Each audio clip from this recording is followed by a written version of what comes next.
Sa bawat pelikula, may bida. Sa bawat kanta, may tinig. At sa puso ng bawat Pilipino, may isang Nora Honor. Ngayong araw, pumanaw na ang superstar ng Pilipinas na si Nora Honor sa edad na 71. Sa loob ng mahigit 50 taon, hindi lang siya basta artista. Isa siyang simbolo ng talento, tiyaga, at tagumpay. Mula sa simpleng buhay, naging idolo siya ng maraming Pilipino. Pero paano nga ba nagsimula ang kwento ni Nora Honor? Paano siya umangat mula sa hirap? Anong mga pagsubok ang pinagdaanan niya? At ano nga ba ang dahilan ng kanyang pagpanaw? Ngayong wala na siya, balikan natin ang kanyang buhay. Kilalanin natin ang tunay na Nora Honor, ang babae sa likod ng mga pelikula, kanta at tagumpay. Si Nora Honor ay ipinanganak bilang Nora Cabaltera Villamayor noong May 21, 1953 sa Iriga, Camarines Sur. Isa siyang tunay na probinsyana. Lumaki siya sa isang simpleng pamilya. Ang nanay niya ay labandera, at ang tatay niya ay nagtratrabaho sa riles ng tren bilang kartero. Bata pa lang si Nora, hilig na niya ang pagkanta. Pero dahil sa kahirapan, hindi siya nakabili ng mga laruan o mag-agarang gamit. Sa halip, tinutulungan niya ang pamilya niya sa pamamagitan ng pagtitinda ng tubig, kakanin, at kung ano-ano pa sa palengke. Minsan, kumakanta pa siya sa plaza at palengke kapalit ng ilang barya. Wala siyang formal na training sa pagkanta, pero gifted talaga ang kanyang boses. Malinis, malinaw, at punong-puno ng damdamin. Kaya nang sumali siya sa Tawag ng Tanghalan noong 1967, kahit maliit siya at maitim, walang masyadong makeup at simpleng-simple ang itsura, nanalo siya. Doon nagsimula ang lahat. Hindi kagandahan sa paningin ng iba si Nora noon kung ikukumpara sa mga artista, pero mas pinili siya ng masa. Dahil hindi lang niya sila kinatawan, para sa kanila, isa siya sa kanila. Isang simpleng tao na may pangarap. Sa edad na 14, nagsimula na siyang sumikat. Naimbitahan siyang kumanta sa mga programa sa TV at radio. Sumunod na dito ang una niyang mga kanta na naging patok at di kalaunan, napasok na rin siya sa mundo ng pelikula. Mula sa isang batang tindera sa Iriga, naging pambansang bituin. Mula sa palengke, dumiretso sa entablado at sinehan. Pagkatapos niyang manalo sa Tawag ng Tanghalan, tuloy-tuloy na ang pag-angat ni Nora Honor. Mula sa pagkanta, pumasok na rin siya sa paggawa ng pelikula.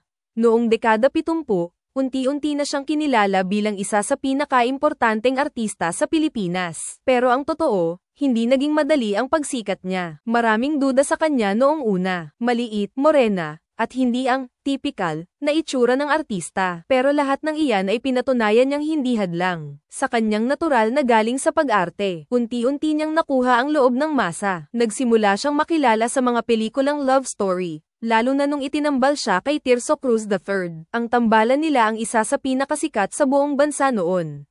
May fans club pa sila na tinatawag na Guy and Peep, at milyon-milyon ang sumusubaybay sa kanila. Pero mas lalong tumatak si Nora Honor nang pasukin niya ang mas seryosong pag-arte. Isa sa mga pinaka-iconic niyang pelikula ay ang Himala, na ipinalabas noong 1982. Sa pelikulang ito, ginampanan niya si Elsa, isang babaeng sinasabing nakakita ng Birheng Maria. Ang linyang, Walang Himala, ay isa na ngayon sa pinakamaalamat na linya sa pelikulang Pilipino. Bukod sa Himala, gumawa rin siya ng mga pelikulang Tatlong Taong Walang Diyos, Bona, Minsay Isang Gamo-Gamo, at The Floor Contemplation Story. Lahat ay tumanggap ng papuri mula sa mga kritiko. Kaya naman binansagan siyang The Superstar.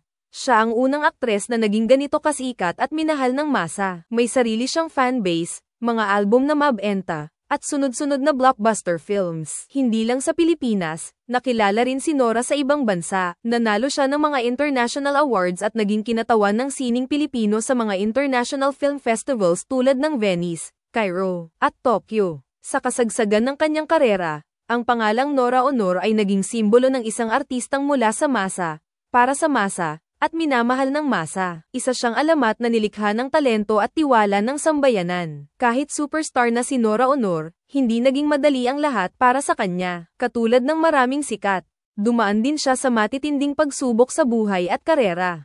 Noong dekada 2090, nagsimula ng humina ang kanyang kasikatan. Pumasok ang mga bagong artista, at nabawasan ang mga pelikula at shows na ginagawa niya. Bukod doon, nasangkot din siya sa ilang kontrobersya. Isa sa mga pinaka-pinag-usapang isyu ay ang pagkawala ng kanyang boses. Sa Amerika, Sumailalim siya sa operasyon sa lalamunan na naging sanhi ng pagkasira ng kanyang tinig. Para sa isang singer na tulad niya, sobrang sakit nito. Isa itong malaking dagok sa kanyang pagkatao. Maliban doon, nadawit din siya sa mga personal na problema, kabilang na ang isyu ng paggamit ng ipinagbabawal na gamot. Noong 2005, inaresto siya sa Amerika dahil umano sa pagdadala ng illegal na droga. Bagamat hindi siya nakulong ng matagal, matinding tama ito sa kanyang pangalan at reputasyon. Pero sa kabila ng lahat, hindi siya sumuko. Unti-unti siyang bumalik. Noong 2012, ginawaran siya ng National Commission for Culture and the Arts ng National Artist for Film and Broadcast Arts. Pero hindi ito agad na aprobahan ng Malacanang.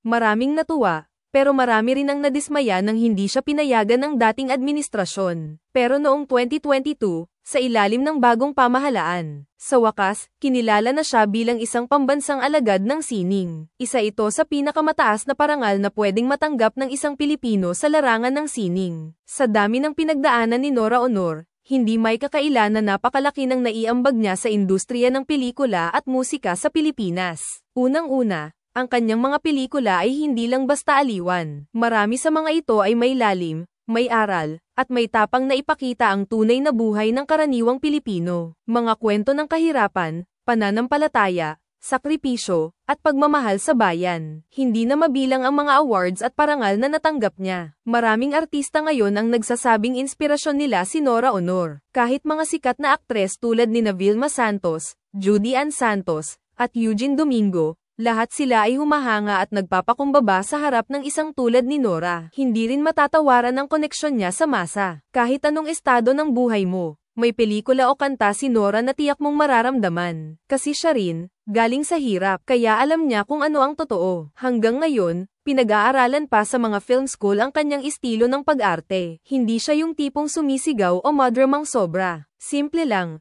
pero totoo. Ramdam sa mata, sa kilos, sa katahimikan. Ang kanyang legacy ay hindi lang nakasulat sa mga parangal o plaque, nasa puso ito ng bawat Pilipinong lumaki, tumawa, at lumuha sa mga kwento niyang ipinakita sa pelikula. Noong 17 ng Abril taong 2025, tuluyan nang namaalam si Nora Aunor sa edad na 71. Ayon sa ulat ng kanyang pamilya, pumanaw siya dahil sa complications ng sakit sa baga. Matagal na raw niyang pinagdadaanan ng problema sa kalusugan. Pero lingid ito sa kaalaman ng marami.